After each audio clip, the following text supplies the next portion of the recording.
समरथ डोलन तेरा को प्रभु नानक दे करहत बड़ा भरोसा जान के दिया गोद में शीश तुलसी अपने दास पे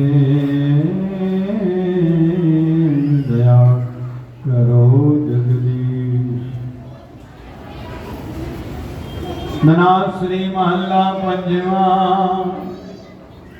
धन गुरु अर्जन देव सफला के जनों कमलों की सेव सभी तो धन गुरु अर्जन देव सभी तो ना भाई धन गुरु अर्जन देव। घर अठवां दुपदे ओंकार सद्गुरु प्रसाद सिमरा सिमर सिमर सुख पावो सिमरा सिमर सिमर सुख पावो सास सास समाले एह लोक परलोक संग सहाई जत कत मोय रखवाले। गुर का वचन बसै जियनाले जल नहीं डूबे कस कर नहीं लेवे बाहिन साकै जाले।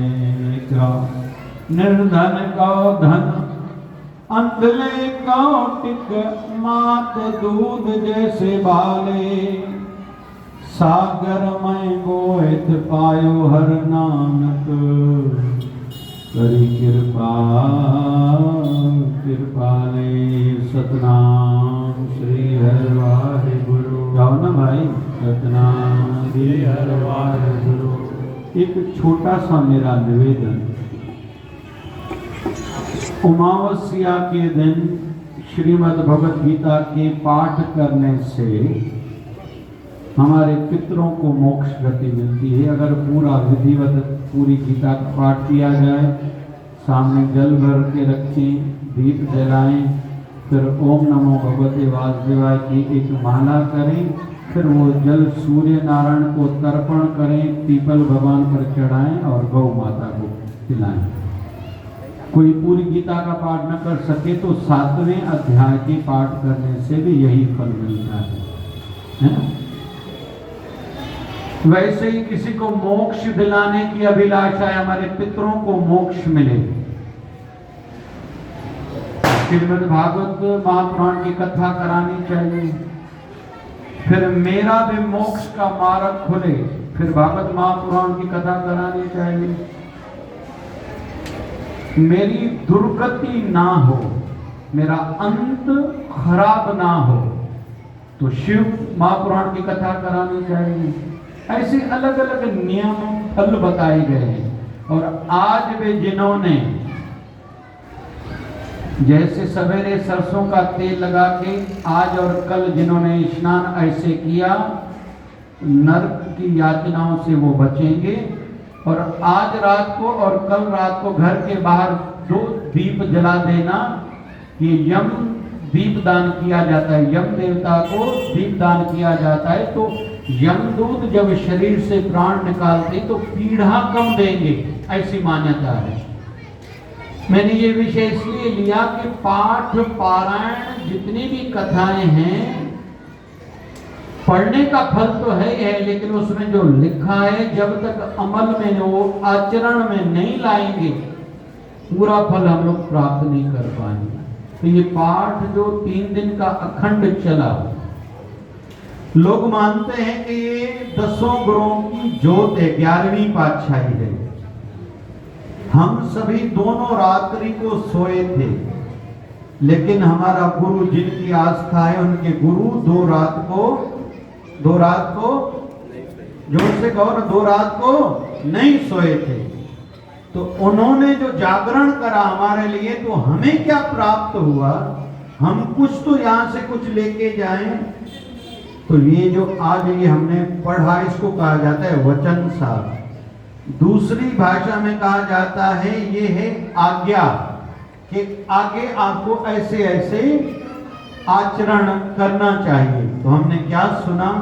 सिमरो सिमरे सिमरे सुख पावो। सिमरन करो, एक बार नहीं कहा, 3 बार करो। हमारे शरीर 3 रहते हैं। ये जो हमारा शरीर दिखाई देता है इसको स्थूल शरीर कहा जाता है, दूसरा सूक्ष्म शरीर, तीसरा कारण शरीर। बहुत लोग पढ़े लिखे कहते हैं ना, कोई गुजर गया तो 12वीं क्यों करें, वो तो मर गया। अरे उसका स्थूल शरीर 5 तत्व में मिल गया, अभी उसका सूक्ष्म शरीर है। कहाँ है? हम जब अग्नि संस्कार करके आते हैं तो उनका सूक्ष्म शरीर घर वालों के साथ वापस आता है, पवन वाला शरीर रहता है। इसलिए हम लोग जहां उसका शरीर प्राणी का रखते हैं वहां तुलसी माता रखते हैं, उस तुलसी माता में आके वो वास करता है। ये कोई फॉर्मेलिटी नहीं है। हम लोग साईं संतू राम का उत्सव मना रहे हैं, तो कहाँ है साईं संतू राम? शरीर करके तो नहीं है, लेकिन वो सूक्ष्म रूप में हमारे साथ हैं, हमें आशीर्वाद कर रहे हैं, हम सबको देख रहे हैं। इन 3 दिनों में किसने क्या किया, कितना किया, ध्यान से सुनना, क्या किया, कितना किया, और इससे भी महत्वपूर्ण किस भावना से किया। वो हाजिरी लग रही है। हमारे देवता कितने हैं, कौन बताएगा हिंदुओं के? जल्दी जल्दी बताओ भाई। 30 करोड़। सलाह करो भला। 30 करोड़। 33 करोड़। 33 कोटि का अर्थ प्रकार भी है, कोटि का अर्थ करोड़ भी है। तो 33 करोड़ देवता, 14 देवता हमारे शरीर में वास करते हैं। उसमें एक है चित्रगुप्त। कहाँ है? हमारे कंधे पर बैठा है। क्या कर रहा है? हम इस समय जो भी करें वो लिखता जा रहा है। इसलिए गुरबाणी में आता है, धर्मराय जब लेखा मांगे क्या मुख लेकर जाएगा।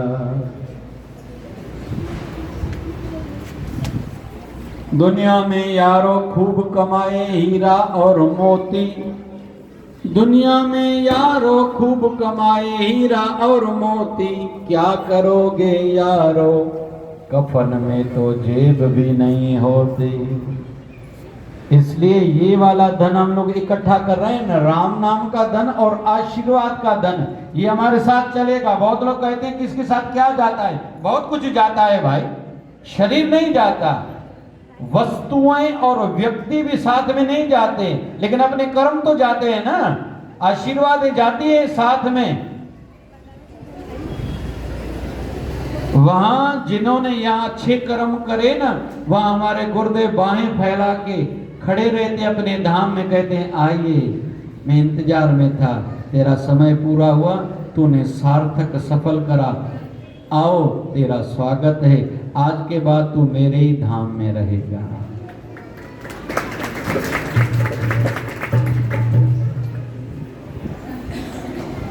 आधा पाप करा था किसने? युधिष्ठिर महाराज ने। कौन सा? आधा सत्य कहा था, आधा सत्य दबा दिया गया था, झूठ नहीं कहा था। हाथी मरा है, इंसान या हाथी ये दबा दिया गया था, साज बजाए गए थे। आधा सत्य हुआ, आधा सत्य लुप्त हुआ, झूठ नहीं कहा था। उसके बदले में भी जो धर्मराज युधिष्ठिर स्वर्ग सहित, शरीर सहित स्वर्ग गए थे, लेकिन उसको भी इस आधे पाप का दंड भुगतना पड़ा था, नरक में जाना पड़ा था। और हम लोगों ने पता नहीं कितने करे हैं।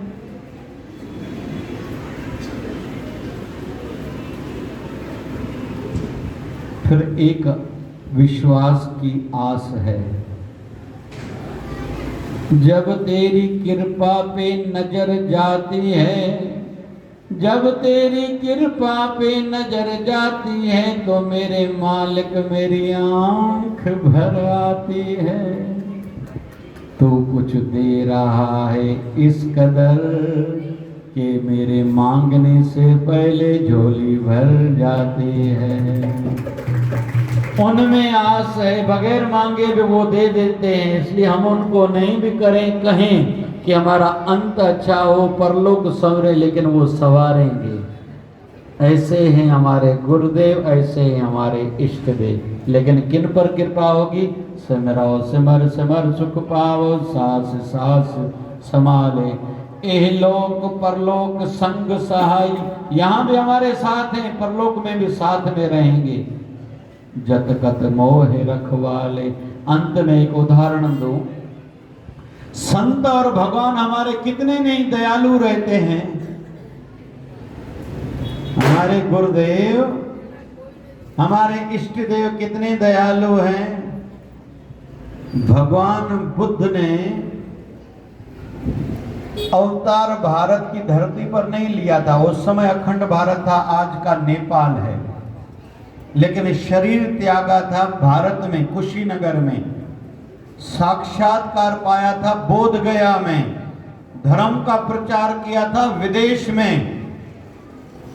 लेकिन जब शरीर त्याग रहे थे तो एक बढ़िया बात कही थी कि मैं खुद तब तक मोक्ष नहीं लूंगा जब तक धरती पर एक भी ऐसा व्यक्ति होगा जिसको मोक्ष नहीं मिला, तब तक मैं भी मोक्ष नहीं लूंगा। मतलब पहले सबको मोक्ष दिलाऊंगा, अंत में खुद मोक्ष पदवी को प्राप्त होऊंगा। इतने दयालु कृपालु होते हैं हमारे भगवान, हमारे गुरुदेव। तो जिन संतों के श्री चरणों में बैठे हैं उनकी कृपा हो, थोड़ा थोड़ा आचरण में उनके वचन आते जाएं। बस मुझे ये कहना था, हम वैसे के वैसे न रहें जो पहले थे। समय से परिवर्तन, बदलाव जरूर आए। कपड़े में हमने बदलाव किया है, प्रकृति हमारे शरीर में बदलाव करती है। आंखों को रोशनी कम हुई तो चश्मा आ गया। लेकिन बाल भी पहले काले थे तो कुछ लोग फिर गोदरेज लगा लेते हैं। कैसे कलर हो जाते हैं कि मायूं तो नासी कलर भी लगाई दी दो, ॾिठियो तो आमड़ियों गोल्डन कलर में जो कलर कराई दी दो। और दानी तो ब्यूटी पार्लर और माई के 10,000 दान करे दी दो। बेटियों आई जाते हेड़ियों जी 90%। अरे वाह, बुरी गाल बताए मन नंदर बार। हाँ, संतन जी दया है, छो न भाई वजायो ताड़ी पंहिंजे लाइ भाई। शादी ताड़ी वजाए दान करण जेका ब्यूटी पार्लर वारे खे ॾेई जाओ। पहिरीं ॻाल्हि ब्यूटी पार्लर वारी काई वेठी तो कोन्हे न भाई, उनखे ॿुधाइजोसि न भाई। कुल मिला के परिवर्तन, हम लोग नया मोबाइल ले रहे, नई गाड़ियां ले रहे हैं। इतना परिवर्तन, घर की टाइल्स बदलते रहते हैं, फर्नीचर बदलते रहते हैं। तो क्यों न अपनी सोच में और कर्म में परिवर्तन लाएं कि जैसे जिस दिन संसार से विदाई हो हम अपने गुरुदेव, अपने इष्ट देव के धाम पहुँचें, कम से कम थोड़े सिर उठाने की योग्य तो हो पाए। और अंत में एक कथा कहूँ, 1 मिनट की, सभी ध्यान से सुनना। कौन कौन सुन रहा है हाथ ऊपर करो। सबके लिए कथा है ये। बाबा नानक 70 साल की आयु तक धरती पर थे। 60 साल की आयु तक भ्रमण करा। 10 साल अंत के करतारपुर जाके रहे थे। 2 व्यक्ति साथ में थे, भाई मर्दाना, भाई बाला। मर्दाना आयु में बाबा नानक से बड़ा था, उसकी मृत्यु भी बाबा नानक से पहले हुई थी। भाई बाला बाबा नानक के बाद तक भी थे। ठीक है, अभी भाई मर्दाने की आयु पूरी होने वाली है, जीवन की अंतिम घड़ियां चल रही हैं। बाबा नानक सामने बैठे हैं, ध्यान से सुनना सभी।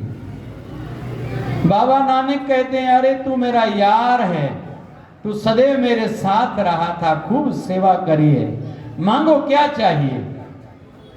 भाई मर्दाना कहते हैं, मुझे कुछ नहीं चाहिए। बाबा नानक कहते हैं, कुछ तो मांगो यार, तू जिंदगी भर तूने सेवा करी है मेरे साथ। बोले मुझे कुछ नहीं चाहिए। बोले नहीं, कुछ मांगो। भाई मर्दाना कहते हैं, मेरे साथ मेरे गुरुदेव हैं, अभी कुछ मांगने की इच्छा है ही नहीं। बाबा नानक कहते चलो मैं कहता हूं, तू मेरे साथ जीवन भर पैदल यात्रा करी है तूने, तू है मुस्लिम शरीर में से, तेरा घर मुस्लिम घर में जन्म हुआ है, तू कहे तो तेरी मैं कब्र मजार बनाऊं, लोग चादर चढ़ाएं, उनकी मनोकामनाएं पूर्ण हो, युगों युगों तक तेरा नाम रहे। या तू हिंदुओं के साथ रहा था, हिंदुओं के जैसी तेरी अंतिम क्रिया की जाए शरीर की, या तू कहे तो तू संतों के साथ रहा था, संतों की भांति तेरी पालकी नगर में से निकले, लोग फूलों की वर्षा करे, तेरा जय जयकार करे। अभी तू कहे तेरे को क्या चाहिए? मर्दाना कहता है जीते जी भी इस शरीर के मालिक आप थे, मरणों उपरांत भी इस शरीर के मालिक आप ही हो, मुझे इन बातों में न अटकाओ उलझाओ।